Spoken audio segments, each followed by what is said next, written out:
much, Oliver, for those very kind words. My husband, who's in the audience, would be delighted with your comments about football because he doesn't know, he's not able to talk about anything else, actually. So, ladies and gentlemen, welcome. Welcome on behalf of IPHA to our annual opportunity to meet together to talk about our shared goal, which is to deliver the best healthcare possible to the people of Ireland. And a very special welcome to our short notice special guest, the Secretary-General of the Department of Health, Mr. Jim Breslin. The Minister, as Oliver said earlier, is tied up answering questions in the Oireachtas this evening, and we're very sorry he can't be with us. But it's always good to have such a prominent member of the permanent government with us, and we look forward, Jim, to hearing from you later on. We're all gathered here today and tonight under the title Ireland and the World, Global Healthcare Challenges. That's important because sometimes we get so focused on what's happening in healthcare in Ireland that we perhaps pay less attention than we should to what's happening elsewhere. What we're seeing is the best healthcare systems in the world challenged by demographic change and by changing expectations. Neither is bad. What's bad is when systems or industries fail to react to oncoming challenges. I'm really proud to be able to say that the pharmaceutical industry has never, ever failed to react to new challenges.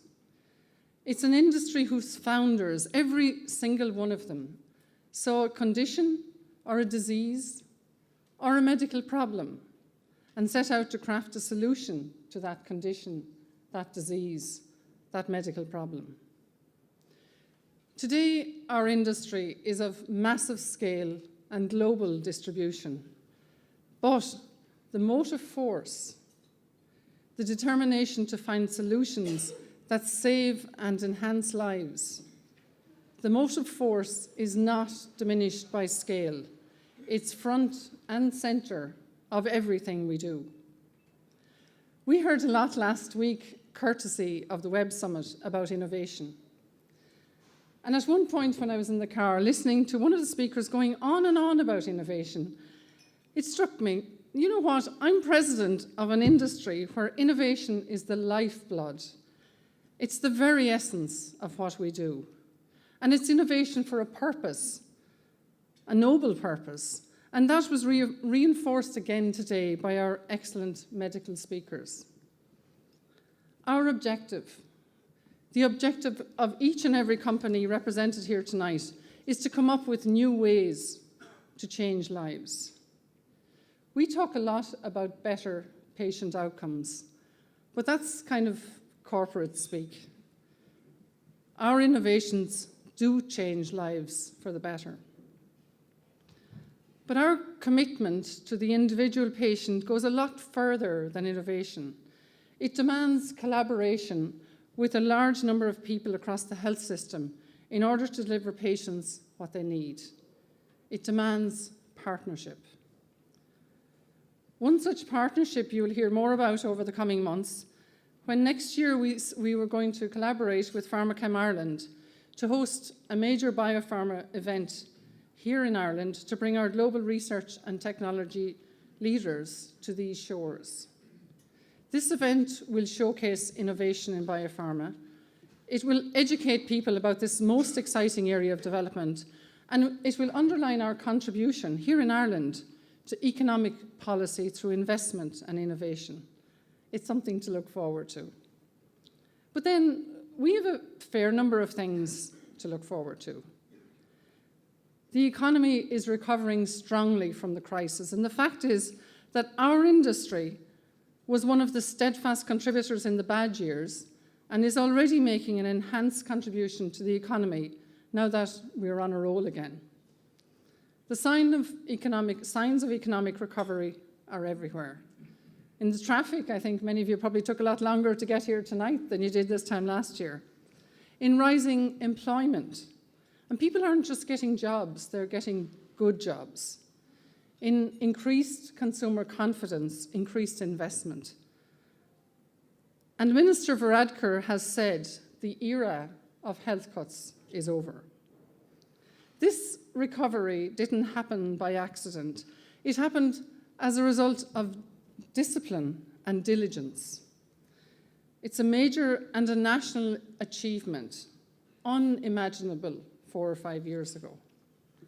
Our industry, the pharmaceutical industry, played a big part in getting Ireland out of fiscal crisis, with more than 1.2 billion of savings in our last 2 agreements. You missed a couple of 100 million, Pádraig, earlier.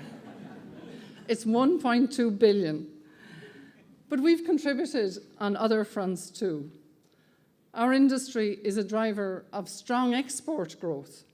The level of investment in Ireland is amazing in new biopharma technologies.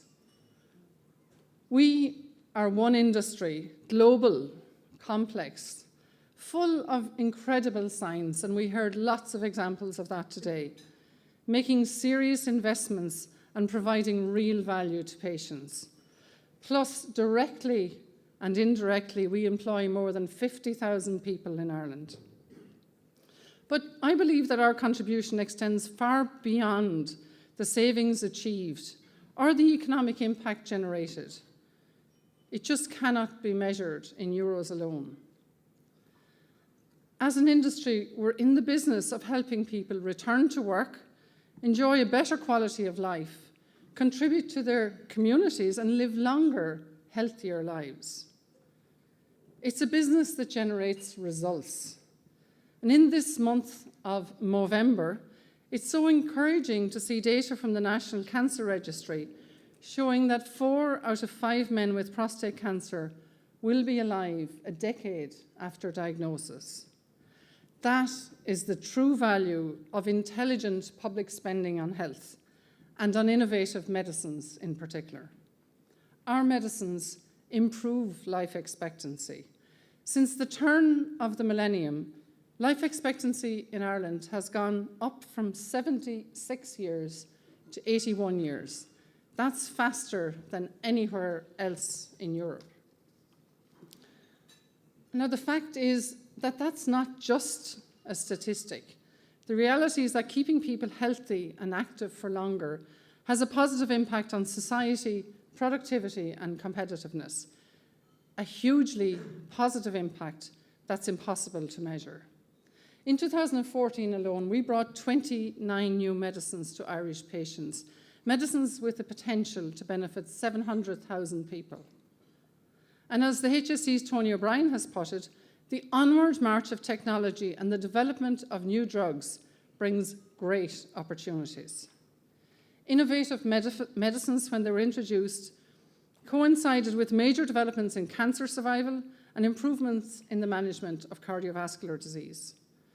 Clot-dissolving drugs have saved many stroke victims, not just from death, but from disability. Hepatitis C is now curable, all of which is great for patients, great for healthcare, and a great achievement for our industry. But as long as chronic disease is increasing and cancer survival rates in Ireland need improving, our pioneering work must and should continue, as must intelligent investment by the state in getting proven new medicines to patients quickly. Why don't we, as Minister Varadkar has suggested when we met earlier this year, make Ireland one of the first countries in Europe to deliver medicines early to patients? The delays we have been experiencing and continue to experience as an industry in getting medicines to Irish patients must be addressed. When the new therapy is licensed, let's make a commitment to get it to patients fast. And together we can design a system that delivers that for patients, making the medicines both economic for the state and commercial for companies. Secretary-General, colleagues, friends, this can and will work in a context of trust and shared goals, in a real partnership. We know that there are challenges ahead because new therapies are costly to develop and deliver. We're conscious of those challenges, but we believe that they can be addressed. They must be addressed in partnership. It's the only way forward. When I became president of IPHA over 14 months ago, I pledged the industry would seek to work in partnership with relevant groups so patients in Ireland have access to medicines quickly. One example of that work that we're doing with patient groups was the Innovation and Partnership Conference that IPHA held in conjunction with IPHA in June. The underlying message from that conference was that partnership is key to better health outcomes for patients.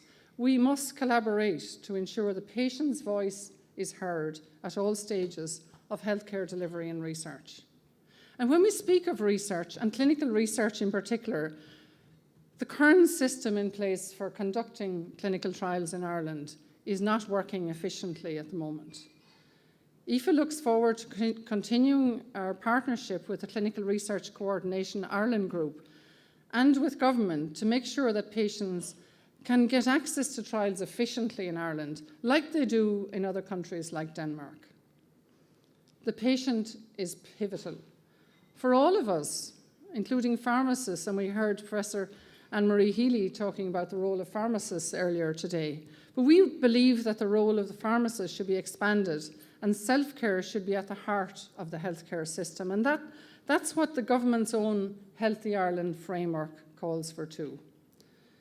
Effective partnerships are built on a foundation of trust and transparency. And we're delighted to welcome here tonight representatives of many of the colleges and the medical organisations. And we are proud of the way we are collaborating with your organisations. Together we're embracing a new era of transparency. And one aspect of this is the fact that our members, through a new disclosure code, will make publicly available all transfers of value from July of next year. That's important for trust, and trust is vital to patients and to partnerships. Secretary-General, we are ready to partner with you and with your government.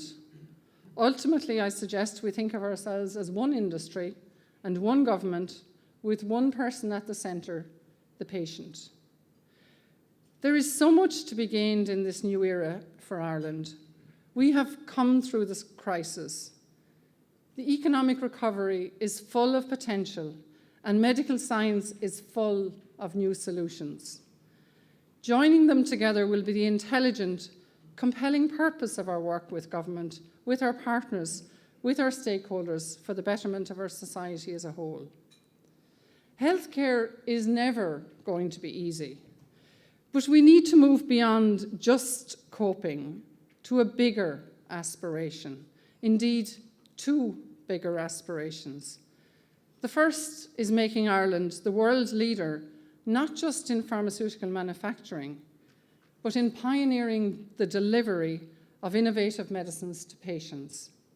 And the second is to make Ireland the world leader in partnerships devoted first, last, and always to the benefit of the patient. Thank you.